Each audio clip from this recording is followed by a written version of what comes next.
Hello students, welcome back to my YouTube channel. आज इस video में हम डिस्कस करने वाले हैं various methods of digital payment और ई बैंकिंग सर्विसेज। सबसे पहला मेथड है इसमें डेबिट कार्ड। आप सब वाकिफ़ होंगे डेबिट कार्ड से। डेबिट कार्ड क्या है?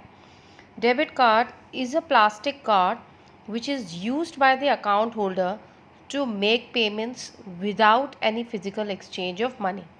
That means इस कार्ड से हम पेमेंट कर सकते हैं। ये कार्ड आपके अकाउंट से डायरेक्टली रिलेटेड है।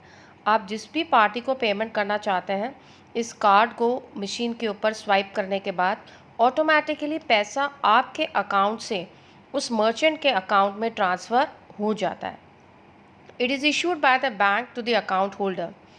A debit card holder can make the payment at the shops or stores which have point of sale terminal.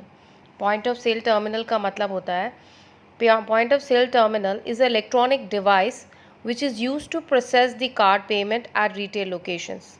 मतलब कि it reads the information of the customer card, both the debit card as well as the credit card. On presentation of debit card, the terminal automatically transfers the money from the account of the customer to the seller's account.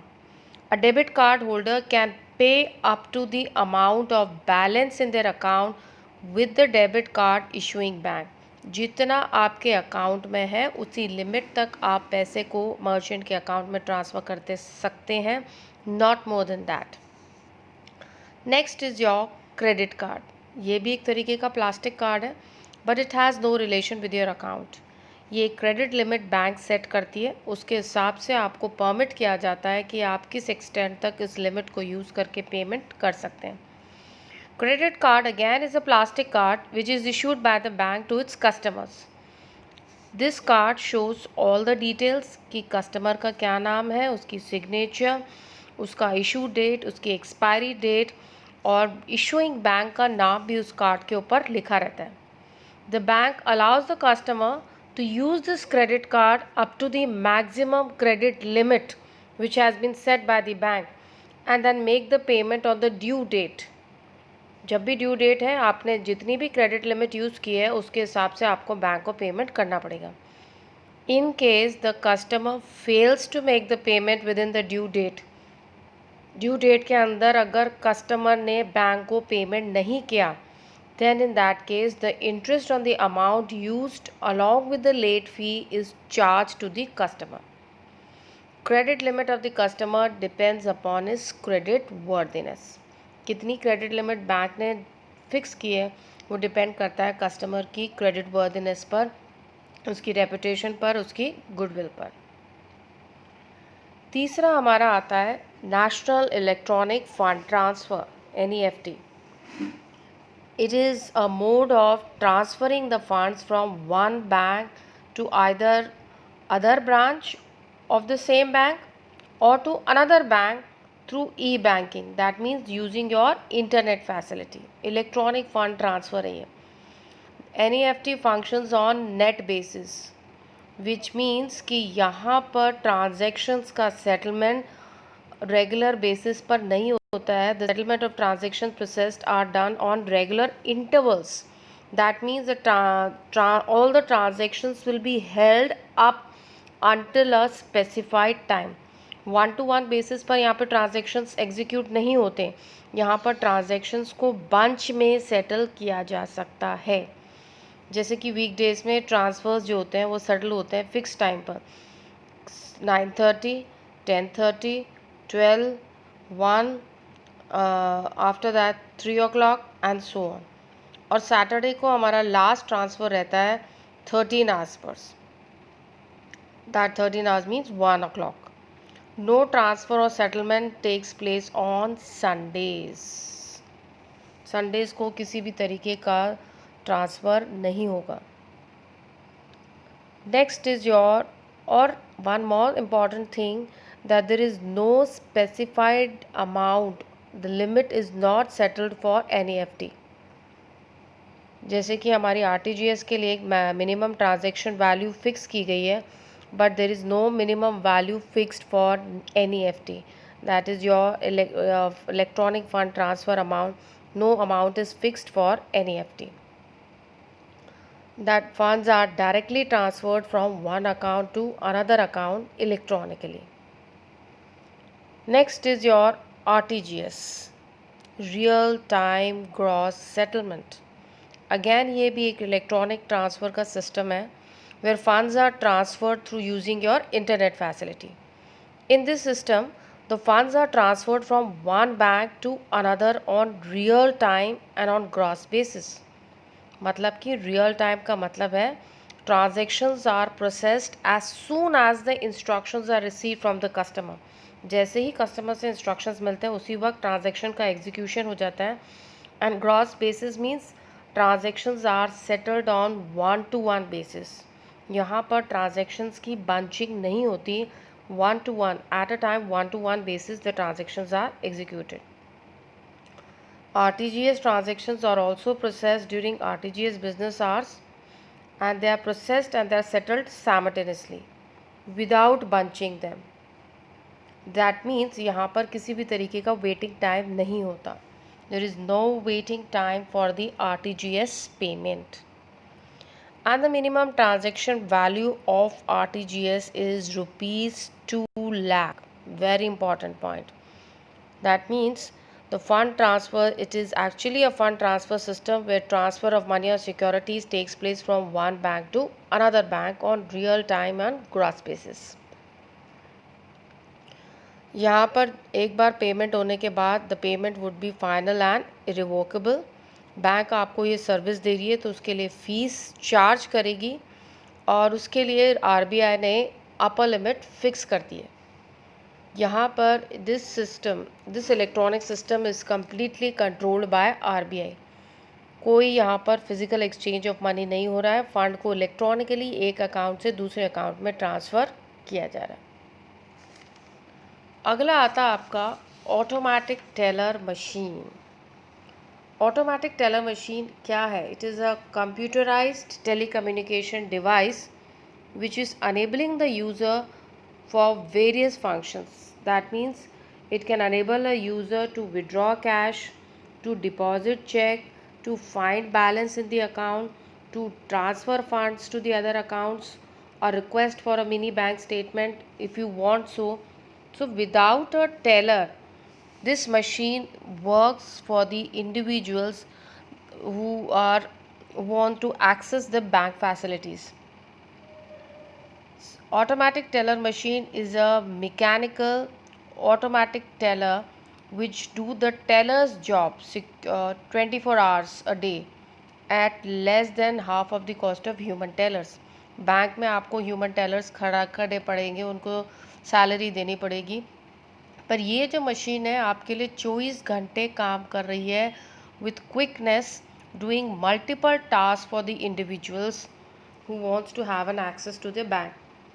It can be operated using using ATM machine, and it responds to the customer's request only if the PIN means your personal identification number matches with the ATM card code.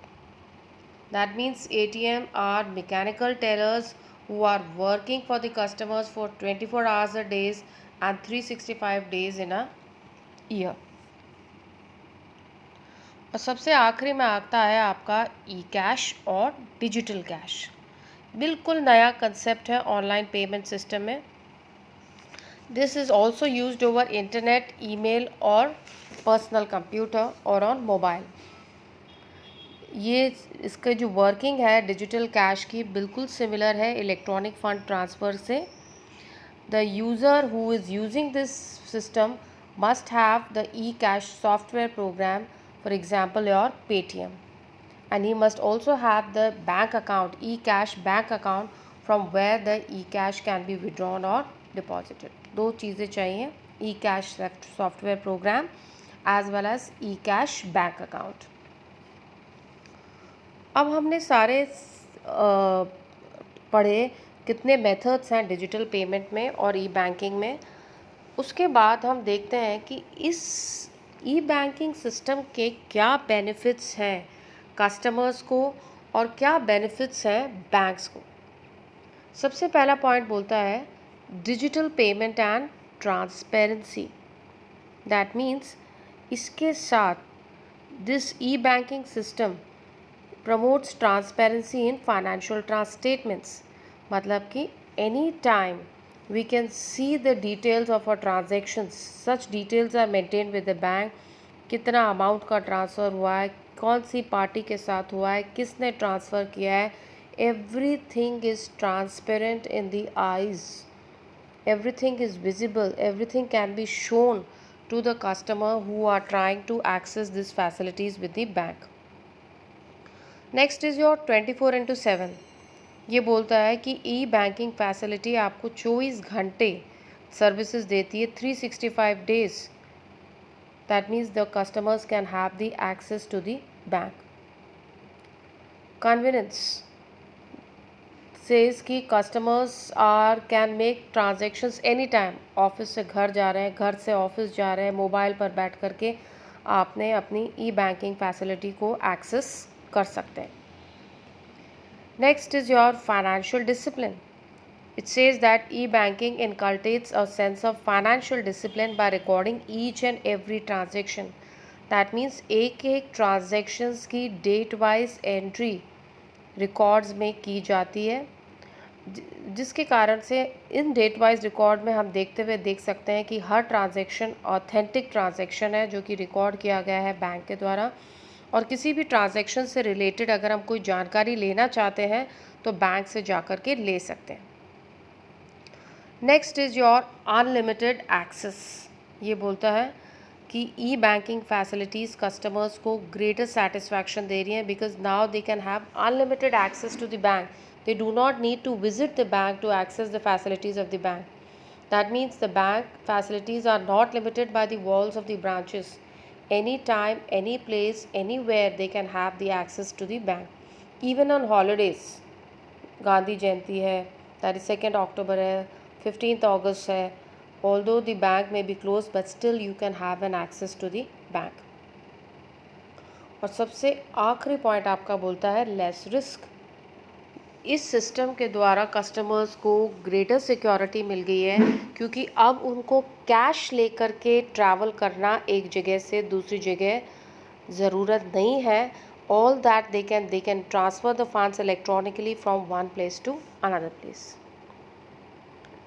Next is what are the benefits of e banking to the banks.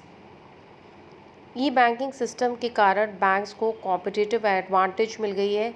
लोग ज़्यादा से जो banks ये facilities provide कर रही हैं उनको they are getting higher access from the customers.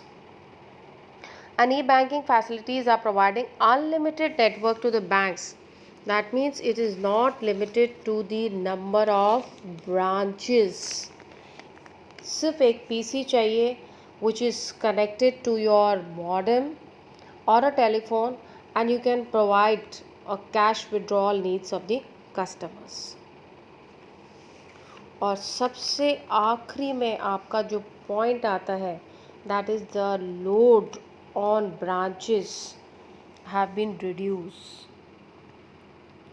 because of the centralized database and by taking over some of the accounting function. सारा जो डेटा रिकॉर्ड किया जा रहा है वो सेंट्रली रिकॉर्ड किया जा रहा है। हर ब्रांच को डेटा का रिकॉर्ड मेंटेन करने की ज़रूरत नहीं है। To sum up, e banking is providing the competitive advantages to the bank, they are providing the unlimited networks to the bank, they are reducing the cost and time of handling customers at the bank, and there is no need to open the branches all over. A computer or internet connection can make the bank available at your doorsteps. So these are all the benefits of e-banking to customers as well as to banks. If you have any queries, please comment.